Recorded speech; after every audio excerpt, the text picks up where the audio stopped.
Je salue tout le monde qui a une belle fête ça, parce que c'est vraiment la fête de l'école, la fête de l'éducation. Monsieur le secrétaire d'État à l'alphabétisation, professeur Clérisson Mozart,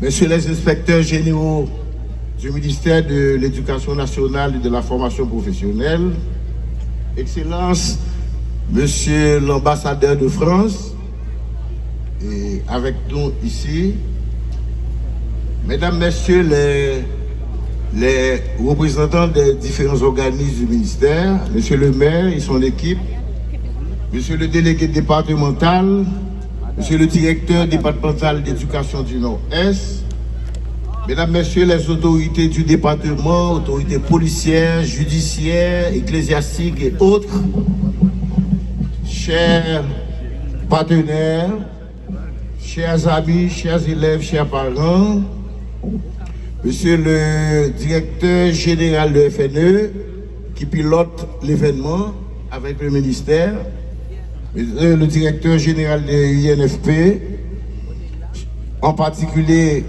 je salue la présence parmi nous de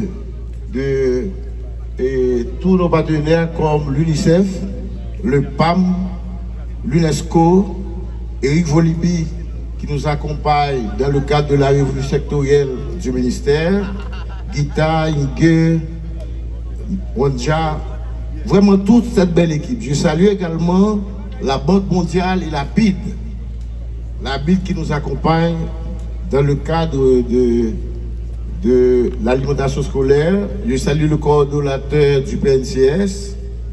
Enfin, je salue tout le monde en vous rendant de grade et qualité.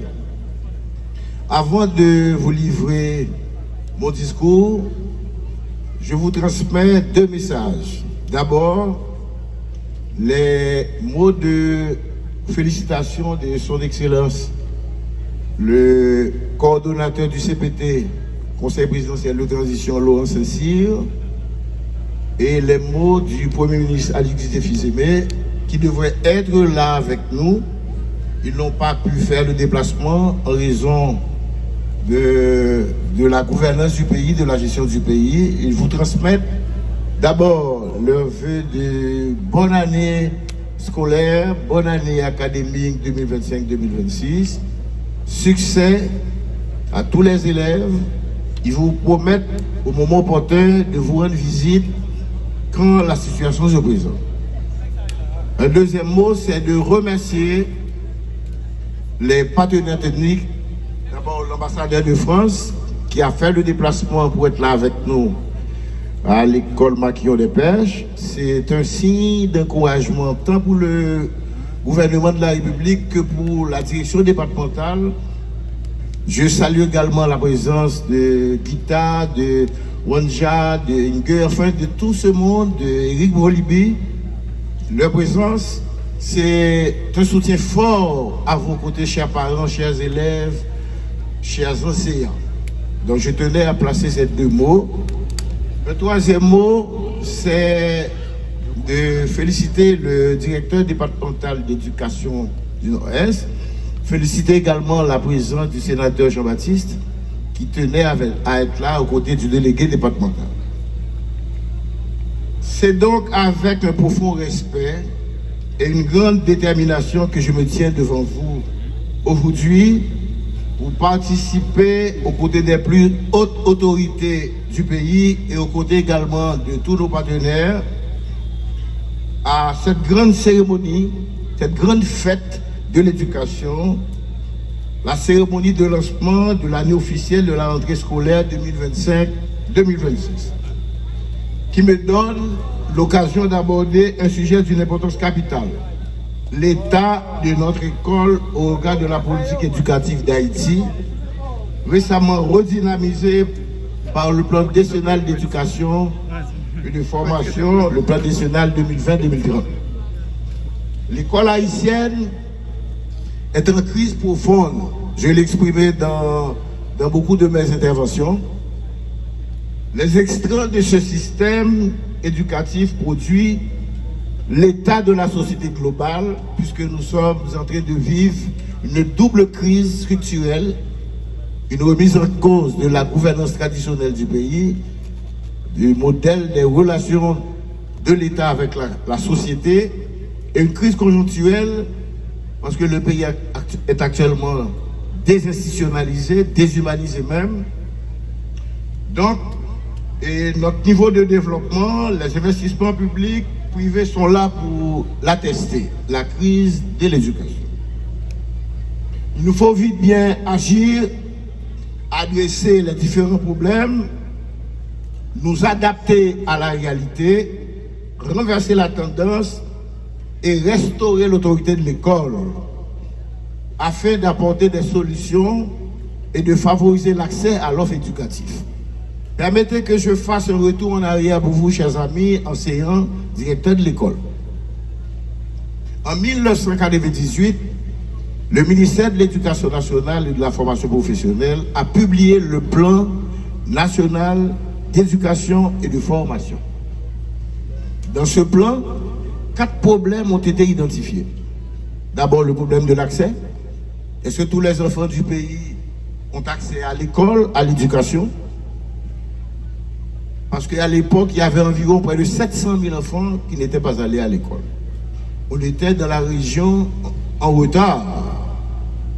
Maintenant, il y a une nette amélioration. Puis, il y a eu le problème de la qualité de l'éducation. Oui, il faut ouvrir les écoles, mais quel type d'école? Quelle formation pour quel pays, au service de quel développement? Donc, la question de la qualité. Mais la qualité ne signifie pas seulement des professeurs qui sont en classe, des programmes qui sont appliqués, mais la qualité, c'est la vie des jeunes eux-mêmes. Comment les jeunes peuvent réaliser leurs rêves, peuvent s'épanouir, se développer. La dimension de la salle de classe, le nombre d'élèves en salle de classe, la présence régulière des professeurs, l'administration des programmes, l'application des approches et des perspectives pédagogiques pour que les élèves réussissent. Donc, c'était le deuxième problème identifié par le ministère à travers le plan. Puis, il y a eu un troisième problème, la gouvernance de l'école, la gouvernance du système. La question de l'inspectorat. Est-ce que les inspecteurs supervisent les écoles? Est-ce que les inspecteurs sont en salle de classe, supervisent l'administration des programmes? Est-ce que les inspecteurs supervisent l'évaluation? Parce que globalement, il n'y a pas d'élèves crétins. Il n'y a pas d'élèves crétins, ça n'existe pas. Il y a des élèves qui ont des déficiences, qui ont des problèmes liés à la famille, au milieu, à l'environnement. Donc ces élèves-là, il faut les encadrer. Comment se pose la question de la gouvernance? Quand le ministère dit, par exemple, l'école, l'ouverture, c'est le premier, est-ce que l'inspecteur est capable d'imposer l'autorité de l'école? Et je remercie Éric Volibi qui m'a passé une poule pour son expression. Quand on parle de l'autorité, ce n'est pas la force et la confiance. L'école doit être le lieu de la confiance, qui met tout le monde ensemble. Que l'on soit enfant des riches, enfant des pauvres, des classes moyennes, l'école c'est pour nous tous, c'est un bien commun. Tout le monde doit avoir accès à l'éducation. Donc, c'était le troisième problème adressé par le plan. Puis il y a eu le dernier, l'efficacité du système. Est-ce que le diplôme qu'on délivre peut permettre aux jeunes d'avoir une place, de s'intégrer dans la société, de devenir ministre comme moi, directeur d'école comme vous, enseignant comme vous? Donc, c'était les 4 problèmes identifiés. Puis il y a eu le plan opérationnel 2010-2015 pour mettre en œuvre les conclusions du plan. Et maintenant, c'est le plan décennal. Et la semaine passée, j'étais avec l'UNESCO dans le cadre de la revue sectorielle. Voilà que nous sommes là ce matin autour d'un thème, restaurer l'autorité de l'école.